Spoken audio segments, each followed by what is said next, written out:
Welcome back and welcome to another movie reviews video. I make movie reviews here on this channel every Sunday.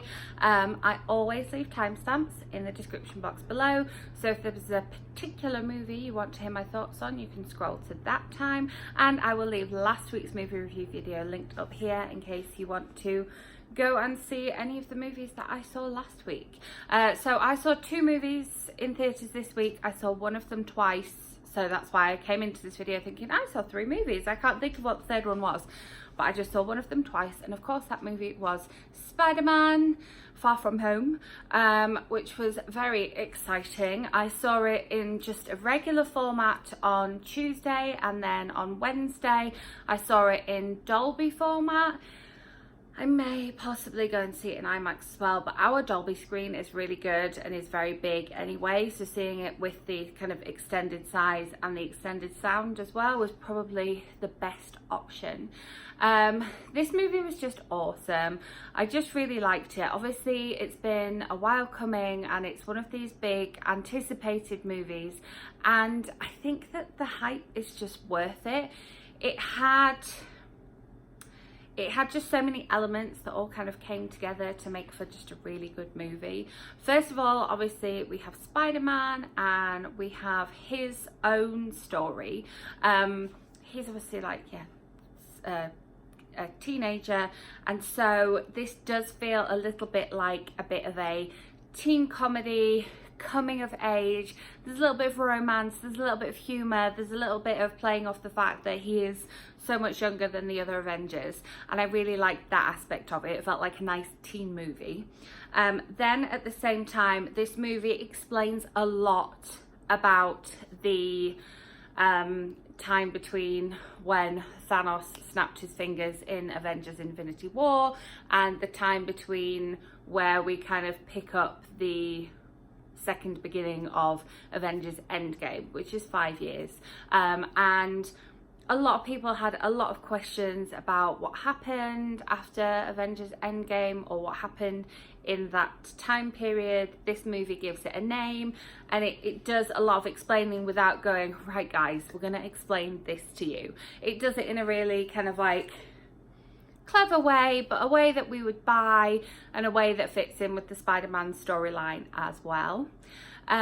Then we have the fact that it's just got just the right amount of action in it. I'm not a fan of like too much action. I don't like lots of battle scenes. I don't like the movie to just be about, okay, we've got to go fight the bad guy again here.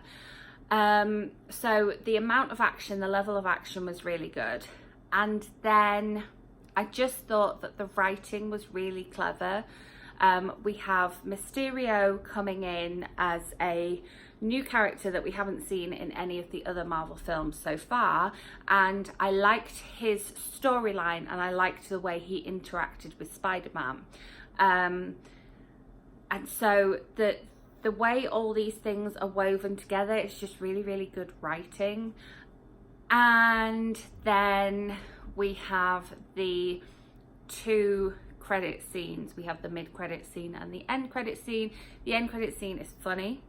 The mid-credit scene is the one that has a lot of information for future movies in there. You know, we are left on a bit of a cliffhanger. So yes, can't say any more because it would be spoilery. So yeah, I hope I've explained exactly why I like this movie and why you should go and see it without any spoilers, because these movie reviews are always spoiler free. Yeah, so definitely would recommend seeing it in an enhanced format like IMAX or like Dolby if you have access to that. I haven't seen it in 3D, so I can't comment on that. It was very good just on the regular screen as well. I don't think I mentioned the fact that it's very, very funny as well. I saw it with a younger audience on the Tuesday and an older audience on the Wednesday. That was just me eyeballing the general demographic of the auditorium. Both auditoriums were basically full. And both audiences, there was a lot of laughter. The guy next to me in the second screening, his laughter was very annoying, but it was a funny film, so it can't be helped. So then the second film I saw this week, I did a double feature with the Wednesday Spider-Man, and then this film was the new Child's Play movie. I am a fan of the original Child's Play stuff, and then the Bride of Chucky ones were also very good. So I was always going to go and see this one. It is hilariously bad. Don't go into it thinking, okay, this is, you know, going to be a great horror movie. It's going to scare me. I'm going to have all the kind of horror, classic horror things in there.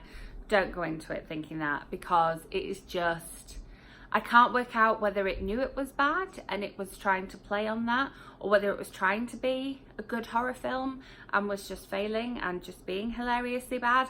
But it's another one where the movie theatre was almost full because there was only one screening of it, and we were all laughing quite a lot. And it's interesting because in one scene in the movie, they're all watching Texas Chainsaw Massacre on the TV. Again, it kind of follows three younger people, which was quite good. And I think it's a good take on it, seeing the younger people as the kind of main characters rather than Chucky going after adults and the adults being the main characters. You know, he goes after adults, obviously. He goes after adults, kids, animals. But yeah, they're laughing at Texas Chainsaw Massacre, and they're laughing at the parts that we laughed at how bad Child's Play was, those parts.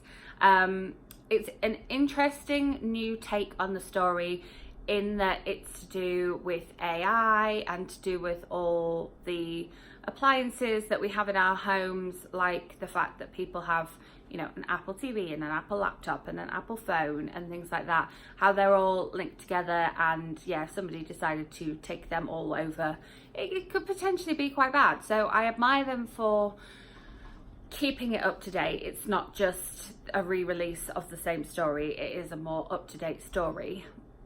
But it was just hilariously bad. I love Aubrey Plaza in things that she's in, but I don't know if they told her to really ham it up in this one or not. And then the little boy character, who's like the main character in this film, does a lot of crying. Maybe it's like his thing. But yeah, don't go into this one expecting it to be like classic horror. You're going to be thrilled every second. Do go into it expecting it to be hilariously bad, and you'll have a good time. I would maybe recommend waiting for this one to come to streaming and watching it then, because I don't think you really get anything extra by it being on the big screen. So there's my recommendation for that. So I hope you enjoyed this week's movie reviews video. As always, if you have any movie that you would like me to go to and watch and then review here on my channel next week, leave me a comment in the comment section. I'm always happy to go and watch movies on demand. I will have a little bit more time to watch movies this week as well, so hopefully I might have 3 different movies to report on. I don't know. I will be back with another movie reviews video next Sunday. I'm back with another bookish video for you on Tuesday. So make sure you subscribe so that lands in your subscription feed. Thank you so much for watching. I will see you then.